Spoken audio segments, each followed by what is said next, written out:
നമുക്ക് ഈ കിച്ചണിൽ നിന്ന് തുടങ്ങാം. ഇവിടെ കൊടുത്തിരിക്കുന്ന ജി പ്രൊഫൈലാന്ന് തോന്നുന്നു. ഇത് കഴിഞ്ഞ ഡിസംബറിൽ ഒരു കൊല്ലമാവുന്നു. അതിനെ അതുപോലെ കോൺട്രാസ്റ്റ് ചെയ്തിരിക്കുന്നത് നിങ്ങളെ കർട്ടൻസ് അല്ലേ? അതിന് മാച്ച് ചെയ്യുന്ന രീതിയിൽ തന്നെയാണ് എടുത്തിരിക്കുന്നതാണ്.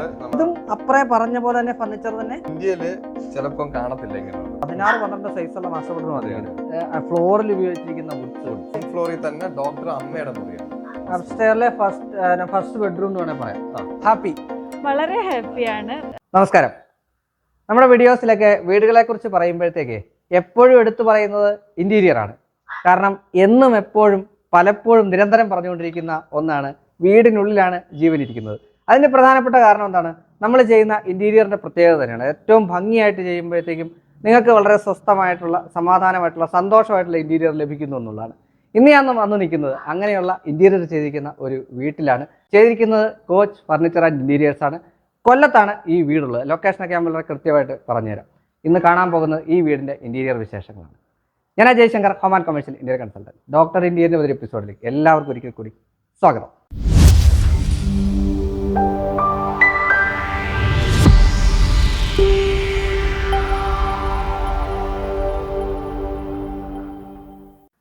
അപ്പോൾ ഇന്ന് എൻ്റെ ഒപ്പം ഉള്ളത് ഈ വീടിൻ്റെ ഇൻറ്റീരിയർ ചെയ്ത ഫേമിൻ്റെ ഉടമസ്ഥനാണ്. അവർ ഹസ്ബൻഡ് ആൻഡ് വൈഫ് ഇജാസും ആയിഷയാണ്. രണ്ടുപേരും കൂടിയാണ് നടത്തുന്നത് അല്ലേ? അപ്പോൾ നിങ്ങളുടെ പ്രൊജക്റ്റാണ്. അടിപൊളിയായിട്ടുണ്ട്. ഒരു വീട് ചെയ്യുന്ന സമയത്ത് ഒരു കസ്റ്റമറുടെ അവരുടെ ഒരു സംതൃപ്തി ഉണ്ട്. ഈ വീട്ടിലോട്ട് കയറി വന്നപ്പോഴത്തേക്കും മേഡം ഇവിടെ ഉണ്ട്, പുള്ളിക്കാരുടെ മുഖത്തുനിന്ന് എനിക്കത് കിട്ടി. എവിടെയാ ഓഫീസ്? നമുക്ക് നമ്മുടെ ഹെഡ് ഓഫീസും ഡിസൈനിങ്ങും എല്ലാം എറണാകുളത്താണ്. ഓക്കെ. നമ്മുടെ ഫാക്ടറി കാര്യങ്ങളെല്ലാം കൊല്ലം ബേസ് ചെയ്തിട്ടാണ്. രണ്ടുപേരും കൂടിയാണ്. അപ്പൊ നമുക്ക് തുടങ്ങാം. അടുത്ത വീഡിയോ നിങ്ങൾ പൂർണ്ണമായിട്ട് ഫുള്ളായിട്ട് നിൽക്കണം. അപ്പൊ എന്താ ഞങ്ങൾ തുടങ്ങട്ടെ? ശരി, താങ്ക് യു. ഇജാസെ, ഈ വീടിന്റെ ഇന്റീരിയർ പൂർണ്ണമായിട്ട് ഞാൻ മനസ്സിലാക്കിയിടത്തോളം വീടിന്റെ കബോർഡ് വർക്ക് കൂടാതെ ലൂസ് ഫർണിച്ചർ ഉൾപ്പെടെ നമ്മളാണ് ചെയ്തിരിക്കുന്നത്. Loose furniture, wallpapers, texture painting, curtains, fall ceiling എല്ലാം നിങ്ങളുടെതാണ്. നമുക്ക് കൊടുത്തിരിക്കുന്ന കബോർഡ്സ് ആവശ്യമുള്ളത്ര, അതായത് താഴെ ഒരുപാട് യൂണിറ്റ്സ്, അതുപോലെ പക്ഷേ അപ്പർ യൂണിറ്റ്സ് വളരെ കുറച്ച് കൊടുത്തു. മറൈൻ പ്ലൈയുടെ പ്ലസ് ലാമിനേഷൻ.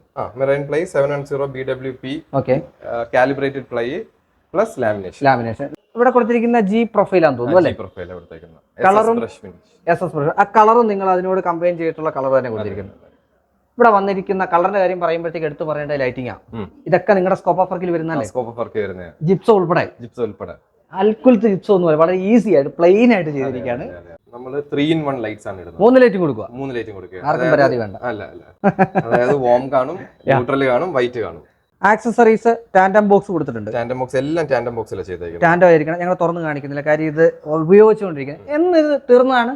ഇത് കഴിഞ്ഞ ഡിസംബറിൽ ശരിക്കും ഫുള്ളി ഓപ്പൺ ആയിട്ടുള്ള ഒരു കിച്ചൺ തന്നെ. അതെ, മെയിൻ കിച്ചണിൽ ഉപയോഗിച്ചിരിക്കുന്ന സെയിം മെറ്റീരിയൽ തന്നെ ഉപയോഗിച്ചിരിക്കുന്നത്. മറൈൻ പ്ലൈയുടെ plus lamination. Marine ply 710 BWP തന്നെ ഉപയോഗിച്ചിരിക്കുന്നത്. ലാമിനേറ്റ് ചേഞ്ച് ചെയ്തേക്കുന്നേ ഉള്ളൂ. പിന്നെ കുറച്ച് ബഡ്ജറ്റഡ് ആക്കിയിട്ടേ ഉള്ളൂ. ആക്സസറീസും കാര്യങ്ങളെല്ലാം ബഡ്ജറ്റഡ് ആക്കി. ലാമിനേറ്റഡ് എന്ന് പറയുമ്പോൾ ലാമിനേറ്റിൽ നിങ്ങൾ ക്വാളിറ്റി കുറച്ചിട്ടൊന്നുമില്ല. സെയിം മെറീനോടെ ലാമിനേറ്റ് അതിലും ഉപയോഗിച്ചിരിക്കുന്നത്, ഇതിലും ഉപയോഗിച്ചിരിക്കുന്നത്. എന്നാൽ ഇവിടുത്തെ ഓവർ ഹെഡ് ഉപയോഗിച്ചിരിക്കുന്നത് അതിനെക്കാട്ടി കുറച്ചുകൂടി എക്സ്പെൻസീവ് ആയിട്ട് ലാമിനേറ്റ്, മറ്റേ വേവ് ഫിനിഷ് ഉള്ള ലാമിനേറ്റ്. അതായത് ഒരു ടച്ച് ചെയ്യുമ്പോൾ ഒറിജിനൽ വുഡി തൊടുന്ന പോലെ തോന്നും. വീഡിയോ കാണുമ്പോൾ അത് ആൾക്കാർക്ക് മനസ്സിലാവും. അതുകൊണ്ടൊന്ന് എടുത്തു പറഞ്ഞാണ്. കിച്ചണിൽ നിന്ന് ഡൈനിങ്ങിലേക്ക് വന്നാലോ? ഇത് നിങ്ങളുടെതാണോ? ഇത് നമ്മൾ തന്നെ. ഫർണിച്ചർ ഫുൾ നമ്മൾ തന്നെ. ഫർണിച്ചറിന്റെ കാര്യം ഇനി നമുക്ക് പറയാം. കാര്യം ആക്ച്വലി വളരെ സിമ്പിൾ ആയിട്ടാണ് ചെയ്തേക്കുന്നത്. നമ്മൾ GI പൈപ്പ് എടുത്ത് അതിനെ പൗഡർ കോട്ട് ചെയ്തേക്കുന്നത്. Structure GI. Top nano white ആണ്. കിച്ചണിൽ ഉപയോഗിച്ചിരിക്കുന്ന സെയിം നാനോ വൈറ്റിന്റെ പേൾ ഫിനിഷ്. നാനോ വൈറ്റ് നമ്മൾ കിച്ചണിൽ പറയാനായിട്ട് വിട്ടുപോയതാണ്, ക്ഷമിക്കുക. കിച്ചണിൽ പൂർണ്ണമായിട്ടും കൗണ്ടർ ടോപ്പ് നാനോ വൈറ്റ് ആണ് യൂസ് ചെയ്തിരിക്കുന്നത്. ഇവിടെയും ടേബിൾ ടോപ്പായിട്ട് നാനോ വൈറ്റ് യൂസ് ചെയ്തിരിക്കുന്നു. ഇവിടെ നമ്മൾ ആക്ച്വലി ഒരു GI പൈപ്പ് എടുത്ത് ഫ്രെയിം ചെയ്തിട്ട് അതിന്റെ മേലെ നാനോ വൈറ്റ് ചെയ്തിട്ടുള്ളൂ. അതിന്റെ വേറെ ഒന്നും ചെയ്യണ്ട. ഈ സൈസിൽ കിട്ടുകയും ചെയ്യുമല്ലോ അല്ലേ? ഈ സൈസിൽ 8x4 സൈസിൽ കൃത്യമായിട്ട് കിട്ടുന്നു. ഒരു ഓപ്പൺ ആയിട്ടുള്ള വാഷിംഗ് ഏരിയ ഭയങ്കര സിമ്പിൾ ആൻഡ് ഓപ്പൺ ആയിട്ട്. ഇത് സ്റ്റോൺ ക്ലാഡിംഗ് ആണ്. ഓക്കെ. നമ്മൾ ഈ വീട്ടിൽ ഉപയോഗിച്ചിരിക്കുന്ന പല കളേഴ്സും ഇതിന്റെ അകത്ത് കോമ്പിനേഷൻ ആയിട്ട് ചെയ്തിട്ടുണ്ട്. മിറർ കൊടുത്തിട്ടുണ്ട്. മേളില് പ്ലൈവുഡ് വിത്ത് വിനീർ ആണ് കൊടുത്തേക്കുന്നത്. അതിന്റെ അകത്ത് ലൈറ്റ്സും കൊടുത്തിട്ടുണ്ട്. ഒരു LED മിറർ കൊടുത്തിട്ടുണ്ട്. പിന്നെ ഇവിടെ പ്രത്യേകിച്ച് സ്റ്റോറേജ് ഒന്നും വേണ്ടെന്ന് പറഞ്ഞുകൊണ്ടും മിക്കയിടത്തും യൂസും ചെയ്യത്തില്ല വലുതായിട്ട്. അതുകൊണ്ട് ഭയങ്കര സിമ്പിൾ ആയിട്ടുള്ള ഒരു ഓപ്പൺ രീതി തന്നെയാണ് ചെയ്തിരിക്കുന്നത്.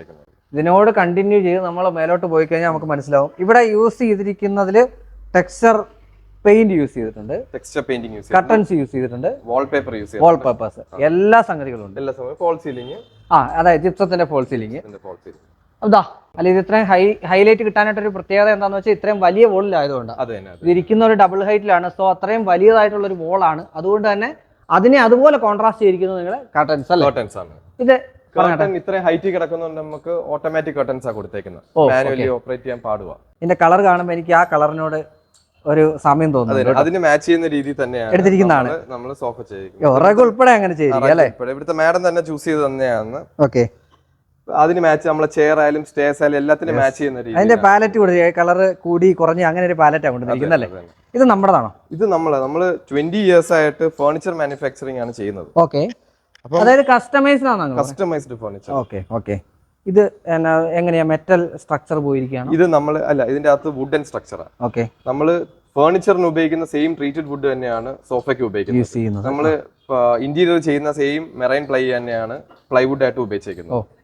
ചെയ്യാൻ എളുപ്പത്തിന് വേണ്ടി എല്ലാം റീ അപ്പോൾസ്റ്ററി ചെയ്യാൻ പറ്റുന്ന രീതിയിൽ നമ്മളിപ്പോ ചെയ്തേക്കുന്നത്. ഓരോ സീറ്റും പ്രത്യേകം ഫ്രെയിം ആയിട്ടാണ് ചെയ്തേക്കുന്നത്. അതായത് ഇത് ഇളക്കിയെടുത്ത് വാഷ് ചെയ്യാം. അതായത് നമ്മളിപ്പം പില്ലോ ആണെങ്കിൽ ആക്ച്വലി പില്ലോ നമ്മൾ എപ്പോഴും ഡെക്രോൺ പില്ലോ ആണ് സജസ്റ്റ് ചെയ്യുന്നത്. കാര്യം അതാണ് ഏറ്റവും കംഫർട്ട്. നമുക്ക് കണ്ട ഈ എല്ലാ പില്ലോസും നമുക്ക് ഇളക്കിയെടുത്ത് വാഷ് ചെയ്യാം. ഇനി അങ്ങനെ ഒരു സൈഡ് പില്ലോ പെട്ടെന്ന് അഴുക്കാവും, ഒരു സൈഡ് യൂസ് ചെയ്യാം.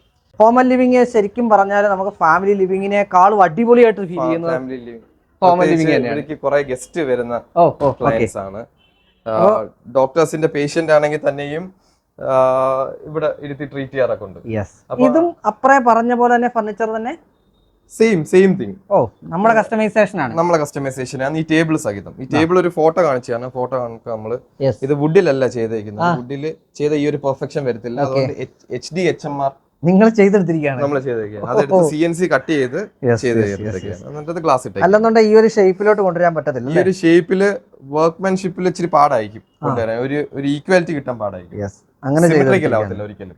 ഈ ഫ്ലോറിംഗ് നമ്മൾ ചെയ്തേക്കുന്നത്. നിങ്ങളുടെ വർക്കിലാണ്. Okay okay. Same stucco texture painting ആണ് ചെയ്തേക്കുന്നത്. 4 ബെഡ്റൂംസ് ഉള്ളത്. 4 ബെഡ്റൂംസിൽ എക്സ്ട്രാ ഒരു ബെഡ്റൂം ഉണ്ട്. അത് ഡോക്ടറുടെ കൺസൾട്ടേഷൻ റൂമാണ്. അതൊന്ന് കണ്ടിരിക്കണം. നമുക്ക് അതിൽ നിന്ന് ബെഡ്റൂമിലേക്ക് പോകാം. ഫസ്റ്റ് അത് കാണാം. ഇത് ഡോക്ടറുടെ കൺസൾട്ടേഷൻ റൂമാണ്. ഭയങ്കര അടിപൊളിയായിട്ടായിരിക്കുന്നത്. അടിപൊളിയായിട്ടെന്ന് വെച്ചാൽ ഇത് ഉപയോഗിക്കാവുന്ന പാകത്തിന് ആൾക്ക് എന്തൊക്കെ ആവശ്യമുണ്ടോ അതാണ് ചെയ്തിരിക്കുന്നത്. പറയൂ. ഡോക്ടറിന് വ്യക്തമായിട്ടൊരു ഐഡിയ ഉണ്ടായിരുന്നു ഡോക്ടറിന് എന്തൊക്കെ വേണം. അതായത് ഫോർ എക്സാമ്പിൾ ഡോക്ടർ ഇരിക്കുന്ന ഭാഗത്ത് ചെറിയ ഡ്രോസ് വേണമെന്നുണ്ടായിരുന്നു. ഇവിടെ പ്രിസ്ക്രിപ്ഷൻസും മെഡിസിൻസും സ്റ്റേഷനറി ഐറ്റംസ് ഒക്കെ വെക്കാൻ വേണ്ടി അത് എനിക്ക് ചെയ്തിട്ടുണ്ട്. പിന്നെ ഈ ടേബിളിന്റെ ഡയമെൻഷൻ എല്ലാം ഡോക്ടറിന് ഐഡിയ ഉണ്ടായിരുന്നു. കറക്റ്റ് ഡയമെൻഷനിലാണ് ചെയ്തേക്കുന്നത്. പിന്നെ കിഡ്സിനും കൂടി പീഡിയാട്രിക് ഡോക്ടർ. ചെറിയ കുട്ടികളെ വരുന്നത്. അപ്പൊ അവർക്ക് അപ്പീൽ ചെയ്യുന്ന രീതിയിലുള്ള ഒരു കളർ തീമാണ് ചെയ്തേക്കുന്നത്. ബാക്കിൽ അതിനനുസരിച്ചിട്ടുള്ള ഒരു വാൾപേപ്പർ കൊടുത്തിരിക്കുന്നു. പിന്നെ ലൈറ്റിംഗ് നമ്മൾ അവിടെ പറഞ്ഞ എല്ലാ ലൈറ്റിംഗും ഉണ്ട്. ലാസ്റ്റ് ഒരു സ്പെഷ്യൽ സാധനം കാണിച്ചു തരാം. ഇവിടെയാണ് നമ്മുടെ കുട്ടികളെ കിടത്തി ചികിത്സിക്കാൻ വേണ്ടി ഇവിടെ നമ്മളൊരു കുഷനിങ് ചെയ്തിട്ടുണ്ട്. പിന്നെ ബുക്സ് ആണെങ്കിലും മെഡിസിൻസ് ആണെങ്കിലും എല്ലാം വെക്കാൻ വേണ്ടി അതിനുള്ള സംവിധാനം പിള്ളേർക്ക് കയറാൻ വേണ്ടി ഒരു സ്റ്റെപ്പ് ചെയ്തിട്ടുണ്ട്. എന്തെങ്കിലും ബുക്സ് ഒക്കെ വെക്കാൻ വേണ്ടി 2 ലെഡ്ജസ് ചെയ്തിട്ടുണ്ട്. ഇനിയാണ് അടിപൊളി സാധനം കാണാൻ പോകുന്നത്. ഇത് ഞാൻ ഫസ്റ്റ് ടൈം കാണുന്നത് ഇവിടെയാണ് കേട്ടോ. ഞാനൊരു ഫർണിച്ചർ ഷോറൂമിൽ പോലും ഇങ്ങനെ ഒരു സംവിധാനം ചെറിയ പിള്ളേരെ കണ്ടിട്ടുണ്ട്. എന്റെ ഒരു ഇതില് ഇന്ത്യയില് ചിലപ്പം കാണത്തില്ല ഇങ്ങനെ. ഇത് നിങ്ങൾ മാനുഫാക്ചർ ചെയ്യുന്ന പ്രൊഡക്റ്റ് അല്ലേ? ആമസോണിൽ വിൽക്കുന്ന പ്രൊഡക്റ്റ്. അപ്പൊ ആദ്യം തന്നെ പറയട്ടെ, ആമസോണില് കിഡ്സ് ആൻഡ് ബേബി സെക്ഷനിൽ കയറണമെങ്കിൽ തന്നെ കുറെ സ്ക്രൂട്ടനൈസേഷൻ അത് പാസ്സായി നമ്മൾ ചെയ്തോണ്ടിരിക്കും. ഇതിന്റെ ലിങ്ക് ഞാൻ പ്രത്യേകം കൊടുത്തേക്കാം കേട്ടോ. ഇത് മാത്രം പർച്ചേസ് ചെയ്യേണ്ടവർക്ക് അങ്ങനെ പർച്ചേസ് ചെയ്യാം. ലിങ്ക് കൊടുക്കുന്നുണ്ട്. നമ്മളെ കണ്ട പ്രോഡക്റ്റിന് 2.5 kg ഉള്ള അത് മറ്റേ നമ്മളെ ബേസ് ബോർഡ് കണക്കുള്ള വുഡും മനസ്സിലായി. ഇത് നമ്മൾ സോഫ മാനുഫാക്ചേഴ്സ് ആയതുകൊണ്ട് നമ്മൾ സോഫയിൽ എന്ത് മെറ്റീരിയൽ ആണ് ഉപയോഗിക്കുന്നത് സെയിം വുഡും സെയിം പ്ലൈയും സെയിം സൂപ്പർ സോഫ്റ്റ് ഫോമാണ് ഇതിനകത്ത് ഉപയോഗിച്ചേക്കുന്നത്. അതുകൊണ്ട് ഇതിന് 11 കിലോ. ഞാൻ എടുത്ത് നോക്കിയപ്പോൾ നല്ല വെയിറ്റ് ഉണ്ടായിരുന്നു. ഞാനൊന്ന് കയറി എനിക്കൊന്നും നോക്കാം. ഒരു കുഴപ്പമില്ല. പിള്ളേരിക്കുന്ന സോഫ കാണുന്ന ഈത്ത വിളിക്കൂ. 69 കിലോ ഉണ്ട്. ഇത് ഒരിക്കലും ടോപ്പിളാവത്തില്ല. അതിന്റെ അത്ര അഡ്വാൻറ്റേജ് ഉണ്ട്. കുഞ്ഞു പിള്ളേർക്ക് ഈസി ആയിട്ട് നീക്കാനും പറ്റും. ആ രീതിയിലുള്ള ബുഷ് അടിപൊളി. നമുക്കിനി 4 ബെഡ്റൂം പറഞ്ഞു. മാസ്റ്റർ ബെഡ്റൂമിൽ അറിയാം. മാസ്റ്റർ ബെഡ്റൂം പറയുമ്പോൾ നല്ല സൈസ് ഉണ്ട്. 16-12 സൈസുള്ള മാസ്റ്റർ ബെഡ്റൂം ആണ്. ഇതിനകത്തൊരു അതിഥി ഉണ്ട്. അതാണ് നിങ്ങളിപ്പോ സൗണ്ട് കേട്ടോണ്ടിരിക്കുന്നത്. പുള്ളി ഇതിനുള്ളിൽ തന്നെ ഇട്ടേക്ക. ഇത് നമ്മളെ ഇവിടുത്തെ ക്ലയന്റ് ആദ്യമേ എന്റെ അടുത്ത് പറഞ്ഞൊരു കാര്യമാണ്. ഈ കക്ഷി ഇതിനകത്ത് വേണമെന്നോ? ഞങ്ങൾക്ക് ചെയ്യുന്ന കണക്ക് ഒരു വീട് ഞങ്ങളെ ചെയ്ത് തരണമെന്ന് ആദ്യമേ പറഞ്ഞു. ഹേസൽ എന്നാണ് പുള്ളിക്കാരന്റെ ആളുടെ പേര്. ആളുടെ പേര്. മറൈൻ പ്ലൈവുഡിലാണ് അത് ചെയ്തേക്കുന്നത്. മെറൈൻ പ്ലൈവുഡിൽ ലാമിനേറ്റ് ചെയ്ത് നമ്മൾ കിച്ചണും ബെഡ്റൂം ഒക്കെ എങ്ങനെയാണോ ചെയ്യുന്നത് അതേ കണക്കാണ് ചെയ്തത്. പറയണ നമ്മളോടെ വസതിയായിരിക്കും പറഞ്ഞ പോലെ ആൾ അടിപൊളിയാണ് അത് തന്നെ അതിന്റെ അകത്ത് പുള്ളിക്കാരന് നമ്മളെ കാണാൻ വേണ്ടി ഗ്ലാസ് ഡോർ കൊടുത്തിട്ടുണ്ട്. ബാക്കി ഹോൾസ് എല്ലാം CNC തന്നെ കട്ട് ചെയ്തേക്കാണ്. യെസ്, അങ്ങനെ ചെയ്തിരിക്കുന്ന ഒരു കൂടുള്ളിൽ തന്നെ വെച്ചേക്കാണ്. യെസ്, നമ്മള് ഒരു വീട് ഫുള്ള് മെറൈൻ പ്ലൈ ലാമിനേറ്റ് ചെയ്ത് എങ്ങനെ ഇരിക്കും അതേ കണക്കാണ് അങ്ങനെയാണ് ചെയ്തിരിക്കുന്നത്. കിങ് സൈസ് ബെഡ് കോട്ട സൈസ് ബെഡ് മറൈൻ പ്ലൈയുടെ പ്ലസ് ലാമിനേഷൻ ആണ്. നമ്മൾ വുഡ് ഫിനിഷ് മാത്രമേ യൂസ് ചെയ്തിട്ടുള്ളൂ. യെസ്, അവിടെ ഫാബ്രിക് ആണ് കൊടുത്തിരിക്കുന്നത് അല്ലേ? അവിടെ ഹെഡ് ബോർഡ് ഫാബ്രിക് കൊടുത്തിരിക്കുന്നത്. ഹെഡ് ബോർഡ് ഇത് എനിക്ക് തോന്നുന്നു ആ ഒരു ഡിസൈൻ കട്ട് ചെയ്യാനായിട്ട് നിങ്ങൾ ഇത് മറൈൻ പ്ലൈവുഡിൽ അങ്ങനെ ചെയ്തിരിക്കുന്നത്. അതെ അതെ അതെ. TV യൂണിറ്റ് വെച്ചിട്ടില്ല, അതേസമയം TV യൂണിറ്റ് ഇവിടെ ചെയ്തിട്ടുണ്ട്. പ്രത്യേക ഒരു ഹോം തിയേറ്റർ ഉണ്ട്. ഹോം തിയേറ്റർ സെപ്പറേറ്റ് ഉണ്ട്. അതുകൊണ്ട് ഇവർ വേറെങ്ങും TV യൂണിറ്റ് അല്ല, അവരവരുടെ പേഴ്സണൽ ആയിട്ട് തന്നെ യൂസ് ചെയ്യും. അല്ലാതെ ഓപ്പൺ ആയിട്ട് TV യൂണിറ്റ് ഇല്ല. അങ്ങനെ ചെയ്തിരിക്കുന്നു. അതും വളരെ സിമ്പിൾ ആണ്. ഇത് വളരെ സിമ്പിൾ ആയിട്ടുള്ള ഒരു ഡ്രസ്സിംഗ്. അതായത് ഡ്രസ്സിംഗ് ആണ്. ഡ്രസ്സിംഗ് ആണ്. അതായത് മൂവബിൾ ആയിട്ട് ചൂട് കൊണ്ടുപോയിട്ട് ഇരിക്കാൻ പോവാ. സാധനങ്ങൾ അതിനുള്ളിൽ കയറും. ഞാൻ ഇതിനിടയ്ക്ക് നമ്മൾ സംസാരിച്ചൊരു കാര്യമാണ് നമ്മുടെ ഫ്ലോറിൽ ഉപയോഗിച്ചിരിക്കുന്ന വുഡ്സ്. അത് പലയിടത്തും ഈ ഒരു ഏരിയ ഇതിങ്ങനെ തന്നെ ഒരു മെയിൻറ്റെയിൻ ചെയ്യാനായിട്ട് ചെയ്തിരിക്കുന്ന സാധനമാണോ ഇത്? ഇതിങ്ങനെ തന്നെ മെയിൻറ്റെയിൻ, ഇത് ഭാവിയിൽ ഇവർക്ക് ഇത് ഡെവലപ്പ് ചെയ്യാൻ താല്പര്യമുണ്ട്. ഇവർ തന്നെ പ്രോപ്പർട്ടിയാണ്, ക്ലയന്റിന് തന്നെ പ്രോപ്പർട്ടിയാണ്. അപ്പൊ അങ്ങോട്ടൊരു വ്യൂ കിട്ടാനും ഒക്കെ വേണ്ടി ചെയ്തിരിക്കുന്നു. മക്കൾക്ക് വേണ്ടി ഒരു വീട് വെച്ചാൽ ആ വീട്ടിലോട്ടൊരു വ്യൂ കിട്ടാനും എല്ലാം വേണ്ടി ചെയ്തേക്കുന്നതാണ്. ഫുൾ ഗ്ലാസ് ക്ലോസ് ചെയ്തിരിക്കണം. ഇവിടെ കൊടുത്തിരിക്കുന്ന റിലാക്സ് ചെയ്യാൻ പറ്റുന്ന ചെയർസ് കൊടുത്തിട്ടുണ്ട്. ഇത് നമ്മുടെതല്ലേ? ഇത് നമ്മളതന്നെ. ഫർണിച്ചർ ഒറ്റ വാക്കി പറഞ്ഞാൽ നിങ്ങൾക്കൊരു ഇന്റീരിയർ ഫേമിൽ നിങ്ങളുടെ വർക്ക് തന്നു കഴിഞ്ഞാൽ നിങ്ങളൊരു കസ്റ്റമറുടെ ഇഷ്ടത്തിനനുസരിച്ച്, സൈസിനനുസരിച്ച്, വലിപ്പം അനുസരിച്ച്, കളർ അനുസരിച്ച്, ഡിസൈൻ അനുസരിച്ച് നിങ്ങൾ ചെയ്ത് കൊടുക്കും. ഏത് ലൂസ് ഫർണിച്ചർ ഉൾപ്പെടെ. ഇവിടെ വാർഡ്രോബ് ഇല്ലേ എന്ന് ചോദിക്കുന്നവരോടുള്ള ഉത്തരം വാക്കിംഗ് വാർഡ്രോബായിട്ടാണ് ചെയ്തിരിക്കുന്നത്. വാക്കിംഗ് വാർഡ്രോബും വളരെ ഭംഗിയായിട്ട് ചെയ്തിരിക്കുന്നത്. സാധാരണഗതിയിൽ ഒരു വലിയ കൺജഷൻ ആയിട്ടുള്ള ഒന്നും ചെയ്തിട്ടില്ല. ഹൈറ്റ് പോലും മിനിമൽ ആക്കിയിരിക്കുന്ന. ഇവിടെയും നമുക്ക് വേണമെങ്കിൽ ലോഫ്റ്റിന്റെ സ്കോപ്പ് ഉണ്ടായിരുന്നു. പക്ഷെ ഞാൻ തന്നെയായിട്ടാണ് പറഞ്ഞത് നമുക്ക് ഭാവിയിൽ വേണമെങ്കിൽ ചെയ്താൽ മതി ലോഫ്റ്റ്. നമ്മൾ ലോഫ്റ്റ് ചെയ്തിട്ട് മിക്കവരും ഉപയോഗിക്കത്തുമില്ല. അതുകൊണ്ട് ഇപ്പൊ തൽക്കാലത്തേക്ക് ലോഫ്റ്റ് ചെയ്തിട്ടില്ല. ഇത് എപ്കോയുടെ ഗ്ലാസ് പ്രൊഫൈലാണ് കൊടുത്തിരിക്കുന്നത്, ബ്ലാക്ക് കളർ അല്ലേ? പിന്നെ ഏതൊരു വാർഡ്രോബിലാണെങ്കിലും നമ്മൾ കുറെ ഡ്രോയേഴ്സ് ആഡ് ചെയ്യും. നമ്മൾ ഭാവിയിൽ ഈ ജ്വല്ലറീസ് വെക്കാനായാലും വാച്ചസ് അങ്ങനെയുള്ള ഡ്രോയേഴ്സ് എപ്പോഴും റിക്വയർമെന്റ്. നമുക്ക് എന്തെങ്കിലും ആക്സറി മേടിച്ച് വെക്കാൻ പറ്റുന്ന സ്റ്റാൻഡേർഡ് സൈസിൽ തന്നെ ഡ്രോയറും ചെയ്തിരിക്കുന്നത്. ജ്വല്ലറിയുടെ വാച്ചസിന്റെ ആക്സസറീസ് എല്ലാം കിട്ടുമല്ലോ. അതായത് വാർഡ്രോബില് നമ്മൾ വെക്കുന്ന സാധനങ്ങളുടെ എല്ലാം സ്റ്റാൻഡർഡൈസ് ചെയ്തിരിക്കുന്നത്. നേരെ ഓപ്പോസിറ്റ്, മാസ്റ്റർ ബെഡ്റൂമിന്റെ നേരെ ഓപ്പോസിറ്റ് ആണ് ഈ ബെഡ്റൂം. ഇത് എന്താ പർപ്പസ്? ഗ്രൗണ്ട് ഫ്ലോറിൽ തന്നെ ഡോക്ടർ അമ്മയുടെ മുറിയാണ്. ഓക്കെ. അപ്പൊ വളരെ മിനിമൽ ആയിട്ടാണ് ചെയ്തേക്കുന്നത്. ഒരു 2 ഡോർ വാർഡ്രോബ്, ഒരു ക്വീൻ സൈസ് ബെഡ്, പിന്നെ അപ്പോൾസ്റ്റർഡ് ഹെഡ് ബോർഡ്, നമ്മളപ്പറ കാണിച്ച പോലെ തന്നെ അതിന്റെ ഒരു വേറൊരു ഷെയ്ഡ് വാൾപേപ്പർ. എല്ലാ വാൾപേപ്പറും ഇച്ചിരി ഡിഫറൻസ് ഉണ്ട്, ഒന്നും സിമിലർ ആയിട്ടല്ല. എല്ലാം മറൈൻ പ്ലൈയുടെ ലാമിനേഷൻ ആണ്. വൺ സൈഡ് മാത്രമേ നമ്മൾ ഇത് സൈഡ് ടേബിൾ കൊടുത്തിട്ടുള്ളൂ. ഇവിടെ അതിനുള്ള ആവശ്യമുള്ളതുകൊണ്ട് അതങ്ങനെ കൊടുത്തിട്ടുള്ളൂ. അതിന്റെ ആവശ്യം ഉണ്ടായിരുന്നുള്ളൂ. പിന്നെ ഡോക്ടർ അമ്മ TV കാണുന്ന ഒരു ആളാണ്. അകത്ത് തന്നെ ഇവിടെ അങ്ങ് ഫിക്സ് ചെയ്ത് കൊടുത്തല്ലേ. ഇത് അപ്സ്റ്റെയറിലാണ് അല്ലേ? അപ്സ്റ്റെയറിലെ ഫസ്റ്റ് ബെഡ്റൂം എന്ന് വേണേ പറയാം. ഇത് ഇവിടുത്തെ മോളെ ബെഡ്റൂം ആണ്. മോള് MBBS 3rd ഇയർ പഠിക്കുകയാണ്. അതുകൊണ്ട് ആളിവിടെ ഇല്ല. ഇത് മോളായിട്ട് കൺസൾട്ട് ചെയ്തിട്ട് തന്നെ ഇഷ്ടപ്പെട്ട ഡിസൈൻ ആയിരിക്കും അല്ലേ? വൈബ്രന്റ് ആയിട്ടുള്ള കളേഴ്സ് ഒന്നും വേണ്ട, സിമ്പിൾ ആയിട്ടുള്ള വൈറ്റിഷ് അല്ലെങ്കിൽ വൈറ്റിന്റെ ഷെയ്ഡ്സ് തന്നെ മതി എന്ന് പറഞ്ഞ് ചെയ്തതാണ്. ഇവിടെ പിന്നെ സ്റ്റഡി യൂണിറ്റ്, എനിക്ക് തോന്നുന്ന സ്റ്റഡി, ഡ്രസ്സിംഗ് എല്ലാം കൂടെ ചേർത്ത് ഇവിടെ അധികം കാണത്തില്ല മോള്. അതുകൊണ്ട് ഒരു സൈഡിൽ സ്റ്റഡി ടേബിളും ഒരു സൈഡിൽ ഡ്രസ്സിംഗ് യൂണിറ്റും ആയിട്ട് കൊടുത്തേക്കുന്നത്. അതിന് കോമൺ ആയിട്ട് ഒരു ഓപ്പൺ യൂണിറ്റ്. പിന്നെ കോസ്മെറ്റിക്സ് ഒക്കെ കീപ്പ് ചെയ്യാൻ വേണ്ടി നമ്മൾ ഡ്രോയേഴ്സും കൊടുത്തിട്ടുണ്ട്. ബുക്സ് ഒക്കെ ചെയ്യാൻ വേണ്ടി ഓവർ ഹെഡും കൊടുത്തിട്ടുണ്ട്. ഇത് TV യൂണിറ്റ് ആയിട്ട് തന്നെ ചെയ്തിരിക്കുന്നതാണോ? ഇത് TV യൂണിറ്റ് ആയിട്ട് തന്നെ ചെയ്തിരിക്കുന്നതാണ്. ഭാവിയിൽ എപ്പോൾ വേണമെങ്കിലും നമുക്ക് TV യൂണിറ്റ് ആയിട്ട് യൂസ് ചെയ്യണമെങ്കിൽ യൂസ് ചെയ്യാനുള്ള രീതിയിൽ തന്നെ ചെയ്തിരിക്കുകയാണ്. ഇത് ഇങ്ങനെ ആ ഒരു അങ്ങനെ കൊണ്ടുപോയി അല്ലേ? ഫോൾ സീലിംഗ് പോയിരിക്കുന്നത്. അതായത് ജിപ്സം കൊടുത്തിരിക്കുന്നു. അത് കൂടാതെ ഇങ്ങനെ ഒരു ഫോൾ സീലിംഗ് കൃത്യമായിട്ട് ഇതിനെ ബെഡിനെ കവർ ചെയ്തുകൊണ്ട് അങ്ങനെ പോയിരിക്കുന്നു. ഇവിടെ വാർഡ്രോബ് വന്നിരിക്കുന്നത്. വാർഡ്രോബിന് നമുക്ക് പ്രത്യേക ഒരു ഏരിയ കൊടുത്തിട്ടുണ്ട്. വാർഡ്രോബിന് ഇതും വാക്കിംഗ് വാർഡ്രോബ് തന്നെയാണ്. ഇത് വാക്കിൻ നമ്മള് ഇതിന് എൽ ഷേപ്പ് ചെയ്തിട്ടില്ലെന്നേ ഉള്ളൂ. അതിന്റെ ആവശ്യമില്ല. ഇപ്പൊ തന്നെ 5 ഡോർ ഉണ്ട്. ഇപ്പൊ തന്നെ ഏകദേശം 250 സെന്റിമീറ്റർ നീളമുണ്ട് വാർഡ്രോബിന്. ശരിക്കും പറഞ്ഞാൽ ഈ റൂം പുള്ളിക്കാർക്ക് ഉപയോഗിക്കുന്ന മാസത്തിൽ ഒരു പ്രാവശ്യം, മാസത്തിൽ 1-2 തവണ. അതുകൊണ്ട് തന്നെ ശരിക്കും TV പോലും നമ്മൾ അവിടെ വെക്കാതെ ഒഴിവാക്കിയിട്ടിരിക്കുന്നത്. ഇത് കിഡ്സ് ബെഡ്റൂം എന്ന് പറയാൻ പറ്റില്ലല്ലേ? ഇല്ല, പുള്ളിക്കാരൻ 9ലാണ്. കിഡ് കഴിഞ്ഞു. എന്നാലും നമ്മള് ഏകദേശം ഒരു കിഡ്സ് ബെഡ്റൂം കം ടീനേജ് ആ ഒരു രീതിയിലാണ് മൊത്തം ചെയ്തേക്കുന്നത്. അതുകൊണ്ട് നമ്മൾ എല്ലാവരും സജസ്റ്റ് ചെയ്യുന്നതെന്ന് പറഞ്ഞാൽ അപ്പോൾസ്റ്റർ ഡെഡ് ബോർഡാണ് കിഡ്സ് ബെഡ്റൂമിനും ടീനേജ് ബെഡ്റൂമിനൊക്കെ. ഒന്ന് തലേ തട്ടിയാലോ ഒന്നും പറ്റാതിരിക്കാൻ വേണ്ടിയും ചാടി വീണാലോ ഒന്നും പറ്റാതിരിക്കാനും വേണ്ടിയൊക്കെയാണ് ചെയ്തിരിക്കുന്നു. ഇതൊരു മറ്റേടന്നെല്ലാം ഡിഫറെന്റ് ആയിട്ടുള്ള ഒരു വാൾപേപ്പർ, ഒരു പേസ്റ്റൽ പെയിന്റിംഗ് ഷെയ്ഡ് ഉള്ള ഒരു രീതിയിലുള്ള ഒരു വാൾപേപ്പർ ആണ്.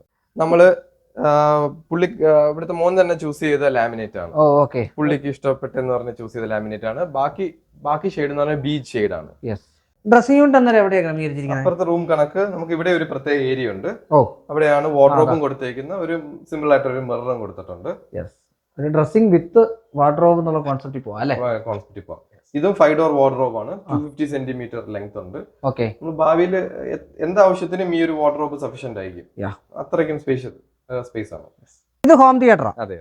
ഇതില് ഹോം തിയേറ്റർ നമ്മളല്ല ചെയ്തിരിക്കുന്നത്, പക്ഷേ ഹോം തിയേറ്റർ ഉപയോഗിച്ചിരിക്കുന്ന ഈ സോഫയോ അല്ലെങ്കിൽ ഈ പറഞ്ഞ റിക്ലൈനേഴ്സ് നമ്മളാ ചെയ്തേക്കുന്നത്. ഇത് മോട്ടറൈസ്ഡ് റിക്ലൈനർ ആണ്. ഞാനിപ്പോ ഇരിക്കുന്നത് മോട്ടറൈസ്ഡ് റിക്ലൈനർ ആണ്. ഇവിടെ മോട്ടറൈസ്ഡ് മാത്രമേ ചെയ്തിട്ടുള്ളൂ അതോ? ഇവിടെ മോട്ടറൈസ്ഡും ചെയ്തിട്ടുണ്ട്, 2 മാനുവൽ റിക്ലൈനേഴ്സും ചെയ്തിട്ടുണ്ട്. അതായത് എങ്ങനെ വേണേ നമുക്ക് ചെയ്ത് കൊടുക്കാം. ഇത് കസ്റ്റമൈസ് ചെയ്തെടുത്തിരിക്കുന്ന പ്രൊഡക്റ്റ് ആണ്. കസ്റ്റമൈസ് ചെയ്തിരിക്കുന്നത് ഇവിടുത്തെ ഹോം തിയേറ്ററിന് മാച്ച് ചെയ്യുന്ന രീതിയിലുള്ള ഫാബ്രിക് ആണ്, ലെതറൈറ്റ് ആണ് ഇട്ടേക്കുന്നത്. ഈ ലെതറൈറ്റ് പ്രത്യേകത ഉണ്ട്. സാധാരണ കാണുന്ന നമ്മൾ റെക്സിൻ കണക്കല്ല, ഇത് ലെതറൈറ്റ് കണക്കല്ല. ഇതൊരു മാറ്റ് ഫിനിഷ് ഉള്ള ഒരു ലെതറൈറ്റ് ആണ്. ഇവിടെ ഒരു ചെറിയൊരു ബാർ കൗണ്ടർ പോലെ അല്ലേ? ഇത് നമ്മൾ ചെയ്തിരിക്കുന്നല്ലേ? ഇത് നമ്മൾ പ്ലൈവുഡിൽ വിനീർ. എനിക്ക് തോന്നുന്നു എല്ലാം കഴിഞ്ഞപ്പോഴത്തേക്ക് ഉണ്ടായിരുന്ന സംഗതി ചെയ്തെടുത്തല്ലേ? വളരെ സിമ്പിൾ ആണ്. അതാണ് ഇത്രയും വലിപ്പമുള്ള ലെഡ്ജസ്, ഓപ്പൺ ലെഡ്ജസ് കൊടുത്തിരിക്കുന്നത്. മരം വെച്ച് ചെയ്തിരിക്കുന്ന പോലെ തോന്നും കേട്ടോ. നാച്ചുറൽ വിനീഴ്സിലാണ് ചെയ്തിരിക്കുന്നത്. അതാ ഇതൊക്കെ നിങ്ങൾ ഒരു പക്ഷേ പലയിടത്തും കണ്ടിട്ടുണ്ടായിരിക്കും. പക്ഷേ എന്തെങ്കിലും ഒന്ന് കാണിച്ചാൽ വളരെ ഈസി ആയിട്ട് നമുക്ക് എടുക്കുകയും വെക്കുകയും ചെയ്യാൻ പറ്റുന്ന രീതിക്കുള്ള, പിന്നെ ബോട്ടില് വീഴാതിരിക്കാൻ വേണ്ടി അതിനുള്ളതും ഇവിടെയാണ് വെച്ചിരിക്കുന്നത് അല്ലേ? ഇനി നമുക്കൊരു പ്രോജക്റ്റിലെ ഏറ്റവും അതിനകത്ത് പറയേണ്ടത്, ശരിക്കും അഭിപ്രായം പറയേണ്ടത് ആ വീടിന്റെ ഉടമസ്ഥരാണ്. ഡോക്ടറും ഉണ്ട്, വൈഫും ഉണ്ട്. നമുക്ക് അവരോട് എന്റെ ഒരു ഫീഡ്ബാക്ക് ചോദിച്ചാലോ? അപ്പൊ എന്റെ ഒപ്പമുള്ള ഡോക്ടർ ബിജു, അദ്ദേഹത്തിന്റെ വൈഫ് രജനി. ഞാൻ ആദ്യം തന്നെ പറയായിരുന്നു, ഈ വീടിന്റെ ഉടമസ്ഥരാണ്. ഞാൻ ആദ്യം പറയട്ടെ, നിങ്ങളുടെ വീട് അടിപൊളിയായിരുന്നു. അതായത് വേറെ ലെവലിൽ ചെയ്തു വെച്ചിരിക്കുന്നു. ഇന്റീരിയർ ചെയ്യാൻ നേരത്തെ നിങ്ങൾ അതിനകത്തൊരു എക്സ്പെക്ടേഷൻ ഉണ്ടാവും. ഡിസൈൻ എക്സ്പെക്ടേഷൻ തൊട്ട് അതിന്റെ റിസൾട്ട് വരെ ഈ ബാറ്റ് ഞാൻ നിങ്ങൾക്ക് കൈമാറുക. പറഞ്ഞാട്ടെ. ഇന്റീരിയറിൻ്റെ സംഭവം പലപ്പോഴും ഞാനും ഇജാസുമായിട്ട് കമ്മ്യൂണിക്കേറ്റ് ചെയ്യുന്നതന്നെ ഞങ്ങൾ രണ്ടിനും ഫ്രീ ആവുന്ന സമയത്ത് മാത്രമേ ഇജാസ് വരത്തുള്ളൂ. കാര്യം ഇജാസിന് രണ്ടുപേരുടെയും വ്യൂ വേണമെന്ന് ഭയങ്കര നിർബന്ധമായിരുന്നു. അപ്പോൾ എനിക്ക് പ്രത്യേകിച്ച് അഭിപ്രായങ്ങളൊന്നും ഇല്ലെന്ന് പറഞ്ഞാലും ഇജാസ് വെയിറ്റ് ചെയ്യും എൻ്റെ ജോലി കഴിയുന്നവരെ. അപ്പോൾ പലപ്പോഴും ഞാൻ ഫ്രീ ആവുന്നത് 9:45, 10 o'clock. അപ്പോൾ ഞങ്ങൾ ഫുഡും കഴിച്ചതിന് ശേഷം 10:15 പലപ്പോഴും ഈ സംസാരത്തിനായിട്ട് ഇരിക്കുന്നത്. പിന്നെ ആദ്യത്തെ കുറച്ച് ദിവസം ഇജാസ് മാത്രമേ വരത്തുള്ളായിരുന്നു. പിന്നെ വൈഫും ഐഷയും ഒപ്പം ജോയിൻ ചെയ്യാം. അപ്പം പിന്നെ നമ്മൾ ഏകദേശം ഒരു ഫാമിലി മീറ്റ് പോലെയാണ്. അപ്പം പുറത്തുനിന്ന് ഒരാൾ വന്ന് ചെയ്യുന്ന ഒരു ഫീൽ എനിക്ക് തോന്നിയിട്ടേ ഇല്ല. അപ്പം ഞാൻ സ്വപ്നം കണ്ടിട്ടില്ല. പിന്നെ എൻ്റെ സ്വപ്നത്തിൽ ഇങ്ങനെ ഈ ലെവൽ വരെ ഒന്നും എത്തും ഞാൻ ഒരിക്കലും വിചാരിച്ചിട്ടില്ല. ഇപ്പം എൻ്റെ ഡ്രീംസിൻ്റെ അപ്പുറമാണ്. നമ്മൾ ഭയങ്കര കംഫർട്ടബിൾ ആയിരുന്നു. ഇങ്ങനെ ഒരാളെ കിട്ടുക എന്ന് പറഞ്ഞൊരു വലിയ ഭാഗ്യമാണ്. ഈ എക്സിക്യൂഷനിലോട്ട് വന്നപ്പോഴത്തേക്ക്, ഐഡിയാസ് എക്സിക്യൂഷൻ ഇത് രണ്ടുകൂടെ വന്നപ്പോഴത്തേക്ക് അത് കറക്റ്റായിട്ട് എങ്ങനെയാണ് മീറ്റർ പിടിക്കാൻ പറ്റി? എനിക്കറിയാം പുരുഷന്മാർ പൊതുവെ എല്ലാത്തിനും എക്സിക്യൂട്ട് ചെയ്ത് കൊടുക്കുക. കറക്റ്റായിട്ടുള്ള ഐഡിയാസ്, അതിൻ്റെ സ്വപ്നങ്ങളൊക്കെ സ്ത്രീകൾക്കാണെന്നുള്ള ഞാൻ വിശ്വസിക്കുന്നത്. അതുകൊണ്ടാണ് ഞാൻ ചോദിക്കാൻ കാര്യം. ഡോക്ടർ ഒരു കാര്യത്തിലും ഇന്റർഫിയർ ചെയ്യുകയോ ഒരു കാര്യത്തിലും നോ പറയുകയോ ചെയ്യില്ല. എന്താണോ എൻ്റെ ഇഷ്ടം അതുപോലെ ചെയ്തോ, നിന്റേതാണ് അൾട്ടിമേറ്റ് ഇഷ്ടം, അതുകൊണ്ട് നീ നിന്റെ ഇഷ്ടത്തിന് ചെയ്തോ എന്നുള്ള ഒരു രീതി തന്നെ ആയിരുന്നു. അതുകൊണ്ട് ഇപ്പം എനിക്ക് എന്തെങ്കിലും ഒരു ഡൗട്ടോ ഇതോ ഉണ്ടെങ്കിൽ ഞാൻ എൻ്റെ ബ്രദറിനെ വിളിക്കും. ഗൈഡ് ഉണ്ടായിരുന്നു എല്ലാത്തിനും. ബ്രദറിനെ വിളിച്ച് ഇങ്ങനെ ആയാലും ഇങ്ങനെ ആയാൽ നന്നായിരിക്കുമോ എന്ന് ചോദിക്കും. അപ്പോഴും ചേട്ടൻ അതിൻ്റെ നല്ല വശവും ചീത്ത വശവും പറഞ്ഞു തരും. അപ്പം നമുക്ക് അതിനനുസരിച്ചൊരു തീരുമാനം എടുക്കാൻ പറ്റും. പിന്നെ ഇജാസുമായിട്ട് ഞാൻ നിരന്തരം ഒരു ദിവസം തന്നെ ഒരുപാട് പ്രാവശ്യം വിളിച്ചു. അതും ഇങ്ങനെ പറഞ്ഞു അങ്ങോട്ടും ഇങ്ങോട്ടും ഓപ്പൺ അപ്പ് ആയിട്ട് സംസാരിച്ചും എടുത്തുമാണ് നമ്മൾ ഇതിലെത്തിയത്. വളരെ ഹാപ്പിയാണ്. ഇപ്പം എനിക്ക് തോന്നുന്നു ഇതിന്റെ ഹൗസ് വാമിങ് കഴിഞ്ഞിട്ട് ഏകദേശം 9 മാസമായി. പക്ഷെ ഇപ്പോഴും 1 വർഷം നേരെയാണ് പറഞ്ഞത്. ഇപ്പോഴും ഞങ്ങൾക്ക് ഇതിനോടുള്ള ക്രേസ് മാറിയിട്ടില്ല. സ്റ്റിൽ ഞങ്ങൾ എന്ത് കണ്ടു കഴിഞ്ഞാലും നല്ലത് കണ്ടാലും ഇത് ഞങ്ങളുടെ വീടിന് ചേരുമോ അങ്ങനെയുള്ള ഒരു ഇതിലാണ് ഇപ്പോഴും പോകുന്നത്. ഓരോ സ്പേസും എത്രത്തോളം നീറ്റാക്കി വെക്കാൻ അതൊരു ക്രേസിലാണ് ഞങ്ങൾ ഇപ്പോഴും. എന്തായാലും ഇജാസ് ആയിക്കോട്ടെ, ആയിഷ ആയിക്കോട്ടെ ഇവിടെ വന്നിട്ട് നിങ്ങളുടെ അടുത്ത് പെരുമാറുന്നത്, നിങ്ങൾ തിരിച്ച് പെരുമാറുന്നത് കണ്ടപ്പോൾ എനിക്ക് മനസ്സിലായി എന്താണ് അയാൾ ഇവിടെ നിങ്ങൾക്ക് തന്നു വെച്ചിട്ടുള്ളത്. അപ്പോൾ എന്തായാലും വളരെ സന്തോഷം. ഡോക്ടർ ഒരുപാട് തിരക്കുള്ള ആളാണ്. അതുപോലെ തന്നെ മാഡം ഈ ചെറിയ സമയം ഞങ്ങൾക്ക് വലിയ കാര്യങ്ങൾ തന്നതിന്. Thank you. Thank you so much. നമ്മളിതിനകത്ത് പലപ്പോഴും നമ്മൾ പലയിടത്തും എനിക്ക് ഈ വീടിന്റെ ഒരു പ്രൈസ് എനിക്ക് അറിയണ്ട, ഈ വീട്ടിൽ എത്ര രൂപയെന്ന് പറഞ്ഞ കാര്യം അവരുടെ ഒരു പ്രൈവറ്റ് സംഗതിയാണ്. ഒരു വീട് ചെയ്ത് കൊടുക്കുമ്പോൾ ഇന്റീരിയർ ചെയ്യുമ്പോഴത്തേക്കും എത്ര രൂപയ്ക്ക് ആവും എന്നതിനെ കുറിച്ചൊരു ഏകദേശ പ്രൈസ് എനിക്ക് പറയാൻ പറ്റുമോ? സ്ക്വയർ ഫീറ്റ് റേറ്റ് ആണോ നമ്മൾ എടുക്കുക? നമ്മൾ ഫേസ് സ്ക്വയർ ഫീറ്റ് റേറ്റ് ആണ് പറയാം. ഓ, അങ്ങനെ വരുമ്പോൾ കിച്ചൺ ഒക്കെ വരുമ്പോഴത്തേക്ക് എത്ര രൂപയാവും? കിച്ചൺ ഒക്കെ നമ്മൾ ഇപ്പൊ ഞാൻ നേരത്തെ പറഞ്ഞ 710 BWP മെറൈൻ പ്ലൈ വിത്ത് ലാമിനേറ്റ്, അത് വെദർ ഗ്ലോസി ലാമിനേറ്റോ മാറ്റ് ഫിനിഷ് ലാമിനേറ്റ് ആണെങ്കിൽ കിച്ചൺ ഒക്കെ ആകുമ്പോഴത്തേക്ക് ഒരു 2000 റുപ്പീസ് സ്ക്വയർ ഫീറ്റ്. എന്നാലേ നമുക്കൊരു ഫ്രീഡം കിട്ടത്തുള്ളൂ, നമുക്ക് പറ്റുന്ന രീതിയിലുള്ള മെറ്റീരിയൽ എല്ലാം അതിന്റെ അകത്ത് ചെയ്യാൻ പറ്റും. അതിന്റെ അകത്ത് സോഫ്റ്റ് ക്ലോസ് ഇഞ്ചസ് ആയിരിക്കും, സോഫ്റ്റ് ക്ലോസ് സ്ലൈഡേഴ്സ് ആയിരിക്കും, സോഫ്റ്റ് ക്ലോസ് പ്രോ ലിഫ്റ്റ് ഒക്കെ സോഫ്റ്റ് ക്ലോസ് ആയിരിക്കും. വാർഡ്രോബിലേക്കൊക്കെ വരുമ്പോൾ കിച്ചണിൽ പിന്നെ അതേ കണക്ക് നമ്മള് ഈ പ്ലൈ വിത്ത് ലാമിനേറ്റ് മാത്രമല്ല നമ്മൾ ലാക്കറ്റ് ഗ്ലാസ് ചെയ്യുന്നുണ്ട്, അതൊക്കെ റേറ്റ് വ്യത്യാസം, അതൊക്കെ റേറ്റ് അക്രിലിക് ചെയ്യുന്നുണ്ട്, അതൊക്കെ റേറ്റ് വ്യത്യാസം വരും, കൂടി പോയി. വാർഡ്രോബ് ഒക്കെ വരുമ്പോൾ വാർഡ്രോബ് ഒരു 1700 1800 രീതിയിൽ നമുക്ക് വാർഡ്രോബ് 60 സെന്റിമീറ്റർ ഡെപ്ത് ഉള്ള വാർഡ്രോബുകൾ ചെയ്യാൻ പറ്റും. അതിന്റെ അകത്തും എല്ലാം സോഫ്റ്റ് ക്ലോസ് ഇഞ്ചസ് ആയിരിക്കും വരുന്നത്, ഡ്രോയേഴ്സിനെല്ലാം സോഫ്റ്റ് ക്ലോസ് സ്ലൈഡേഴ്സ് ആയിരിക്കും വരുന്നത്, നോർമൽ രീതിയിലുള്ള ഹാൻഡിൽസ് ആയിരിക്കും വരുന്നത്. പിന്നെ ഡെക്കറേറ്റീവ് ഹാൻഡിൽസിലോട്ട് പോകുമ്പോൾ ഒരു ഹാൻഡിലിന് തന്നെ ഇപ്പോൾ 4000 5000 വരെയുള്ള ഹാൻഡിൽസ് വരെ ഉണ്ട്. നമുക്കിപ്പോ ഒരു വീട് ചെയ്യുന്ന സമയത്ത് ഒരു സമയം എന്നുള്ളൊരു ഭയങ്കര സംഭവമാണ്, ഒരു ഫ്രീഡം എന്നുള്ളത് ഭയങ്കര സംഭവമാണ്. അപ്പൊ അങ്ങനെ നോക്കുമ്പോഴത്തേക്ക് നമുക്ക് കേരളത്തിൽ എവിടെയൊക്കെ നമ്മളിപ്പോ സർവീസ് ചെയ്യുന്നുണ്ട്, അല്ലെ സർവീസ് ചെയ്ത് കൊടുക്കാൻ കസ്റ്റമൈസ്ഡ് ഫർണിച്ചർ കേരളത്തിൽ എവിടെയും നമുക്ക് ഓൾ കേരള അയച്ചു കൊടുക്കാൻ പറ്റും. ഈവൻ ബാംഗ്ലൂർ ചെന്നൈ ആണെങ്കിൽ പോലും നമുക്ക് ഒരു ട്രക്ക് ലോഡെങ്കിലും ഉണ്ടെങ്കിൽ നമുക്ക് കസ്റ്റമൈസ് ഫർണിച്ചർ ചെയ്ത് കൊടുക്കാൻ പറ്റും. അവർ പറയുന്ന ഡിസൈനിൽ അവർ പറയുന്ന ചിലപ്പോൾ അവരെ ആർക്കിടെക്ടിന്റെ ഡ്രോയിങ് ആക്കി ഇരിക്കുന്നത് എന്താണെങ്കിലും നമുക്ക് ചെയ്ത് കൊടുക്കാൻ പറ്റും. ഇന്റീരിയറിനെ സംബന്ധിച്ചോളം ഞാൻ പേഴ്സണലി ഓവർലുക്ക് ചെയ്യുന്നുണ്ട്, എല്ലാ വർക്കും ചെയ്യുന്നുണ്ട്. കസ്റ്റമർ ആയിട്ടുള്ള ഫുൾ കമ്മ്യൂണിക്കേഷൻ മാക്സിമം ഞാൻ തന്നെയാണ് നോക്കുന്നത്. അതുകൊണ്ട് എന്നെ സംബന്ധിച്ചോളം നമുക്കിപ്പോ ഒരു കംഫർട്ടബിൾ ആയെന്ന് പറയുന്ന ഒരു സൗത്ത് കേരളയാണ്. അതായത് എവിടം തൊട്ട് ട്രിവാൻഡ്രം തൊട്ട് എറണാകുളം വരെ നമുക്ക് നമ്മൾ എറണാകുളം വരെ ഇപ്പൊ ചെയ്തുകൊണ്ടിരിക്കുന്ന വർക്ക് മൊത്തം കാലിക്കറ്റും തൃശ്ശൂർ എല്ലാം ചെയ്തിട്ടുണ്ട്. എന്നാൽ നമ്മളൊരു കംഫർട്ടബിൾ സ്റ്റേജ് എന്ന് പറയുന്ന ഒരു കംഫർട്ടബിൾ ഏരിയ എന്ന് പറയുന്നത് ഒരു എറണാകുളം വരെ. അതായത് ഒരു മാസം ഒരു 3 or 4 വർക്ക് എന്നുള്ള കോൺസെപ്റ്റിൽ നമുക്ക് അതിനെ അല്ലെ 4 or 5 നമുക്ക് ചെയ്യാൻ പറ്റും. ഈ ഒരു ഏരിയയിലാണെങ്കിൽ നമുക്ക് ചെയ്യാൻ പറ്റും. ശരിക്കും പറഞ്ഞാൽ കേരളത്തില് നമ്മുടെ തിരുവനന്തപുരം തൊട്ട് എറണാകുളം വരെ നമ്മൾ വർക്ക് എടുക്കുന്നുണ്ട്. ഫർണിച്ചർ നമുക്ക് ഓൾ ഓവർ കേരള, ഔട്ട്സൈഡ് കേരളയിൽ നമ്മൾ ചെയ്യുന്നുണ്ട്. ശരിക്കും പറഞ്ഞാൽ ഒരു വീട് ചെയ്യുന്ന സമയത്ത് ഒരു ആർക്കിടെക്ട് അയാളുമായിട്ട് നമ്മൾ പ്ലാനിനൊപ്പം ഇരുന്ന് ഡിസൈൻ ചെയ്ത് ചെയ്യുന്ന വീടുകൾക്കായിരിക്കും ഒരു പക്ഷേ ഇതുപോലൊരു ഭംഗി കിട്ടുന്നത്. മറ്റേതും ആർക്കിടെക്ട് ഓൾറെഡി മുന്നിൽ കണ്ട് പ്ലാൻ ചെയ്ത് വെച്ചാൽ നമ്മൾ ചെയ്യുമ്പോൾ ഇതേ കണക്ക് തന്നെ ഭംഗിയും കിട്ടും. തീർച്ചയായിട്ടും നമുക്ക് അത് ഒരു 10 days കൊണ്ട് ഡിസൈനിങ് ചെയ്ത് ഒരു 20 days കൊണ്ട് ഇംപ്ലിമെന്റും ചെയ്യാനും പറ്റും, 1 month കൊണ്ടും ചെയ്യാനും പറ്റും. ഓക്കെ. അപ്പോൾ ഒരു സമയം എന്ന് പറയുന്നത് വളരെ പ്രധാനപ്പെട്ട കാര്യമാണ്. ആ സമയം എടുത്ത് എല്ലാവരും പറയും എനിക്ക് ഇത്ര ദിവസം കൊണ്ട് ഡേറ്റ് എടുത്തിട്ടായിരിക്കും വരുന്നത്. നിങ്ങൾ ഡേറ്റ് എടുത്തിട്ട് ചെയ്യരുത്, ചെയ്തതിന് ശേഷം ഡേറ്റ് എടുക്കുക, അതാണ് ഏറ്റവും പ്രോപ്പർ ആയിട്ടുള്ള മാർഗം. ബാക്കി വരെ ഡീറ്റെയിൽസ് കാര്യങ്ങൾ ഞാൻ ഡിസ്ക്രിപ്ഷൻ ബോക്സിൽ ഇട്ടേക്കാം, നിങ്ങൾക്ക് നേരിട്ട് വിളിച്ചാൽ മതിയാവും. അപ്പോൾ താങ്ക് യു സോ മച്ച്. ഇനിയും വരട്ടെ. ഇതിപ്പോ ഒന്നാമത്താണ്, ഇനിയും കഥ തുടരും അല്ലേ? ഇതിലും അടിപൊളിയ സാധനങ്ങൾ വരട്ടെ. എപ്പോഴും പറയുന്നത് പോലെ ഒരു വീട് അല്ലെങ്കിൽ അതിന്റെ ഇന്റീരിയർ ചെയ്യുമ്പോഴത്തേക്കും അവസാനം ഇത് കണ്ടു കഴിയുമ്പോൾ ഒരു സംതൃപ്തിയുണ്ട്. ആ സംതൃപ്തിയാണ് നിങ്ങൾ ഇവിടുത്തെ കസ്റ്റമറുടെ മുഖത്ത് കണ്ടത്, ഇപ്പൊ സംസാരിക്കുമ്പോൾ ഞങ്ങളുടെ മുഖത്തും കണ്ടത്. ഇവരുടെ നമ്പർ ഡിസ്ക്രിപ്ഷൻ ബോക്സിൽ കൊടുത്തേക്കാം, ബാക്കിയെല്ലാം നേരിട്ട് വിളിച്ച് സംസാരിക്കാം. വീണ്ടും കാണാൻ പറ്റുന്ന മികച്ച വീഡിയോ ആയിരിക്കും. അജയ് ശങ്കർ സാരിക്കും, ഡോക്ടർ.